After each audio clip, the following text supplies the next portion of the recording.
So for literally centuries, this was the question that had scientists totally stumped.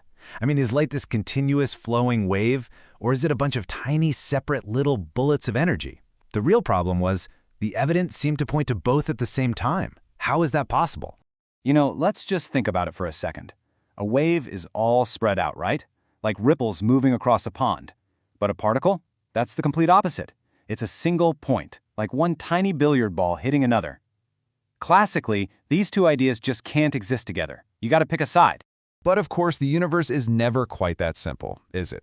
As our experiments got better and more precise, scientists realized that light was doing things that, well, they just didn't make sense. It wasn't behaving like a perfect wave, but it wasn't acting like a perfect particle either. Something was missing.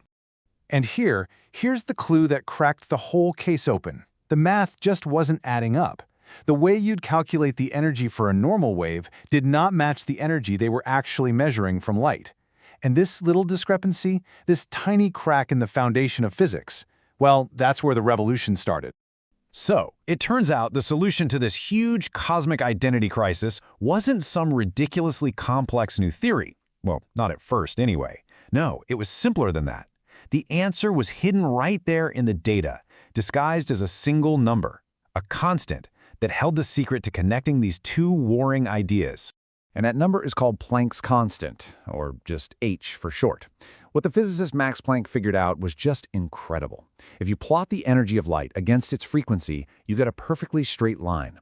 And the slope of that line, it's always the same. It was a brand new fundamental constant of nature.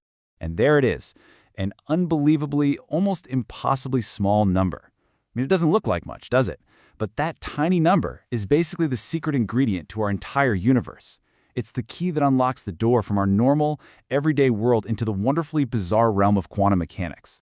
What's so amazing about Planck's constant is that it works like a bridge. It forges a direct mathematical link between light's particle-like nature, its energy, and its wave-like nature, its frequency. All of a sudden, these two opposing ideas weren't in opposition anymore. They were just two different sides of the exact same coin. And this absolutely startling revelation got a name: wave-particle duality. It's now a core principle of quantum mechanics. It basically says that at the tiniest scales, things aren't just one thing or the other. They are somehow both, all at the same time. Probably the absolute best way to put it is this. Light is a particle that has the property of waves. It isn't pretending to be a wave. It isn't switching back and forth. No. It has the qualities of both, just woven right into its fundamental DNA. So if you take one thing away from this, it's this.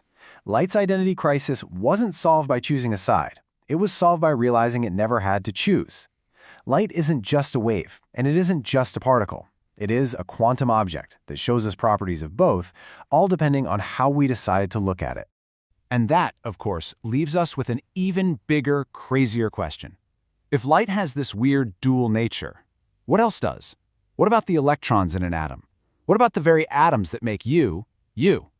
Turns out, the answer completely changes how we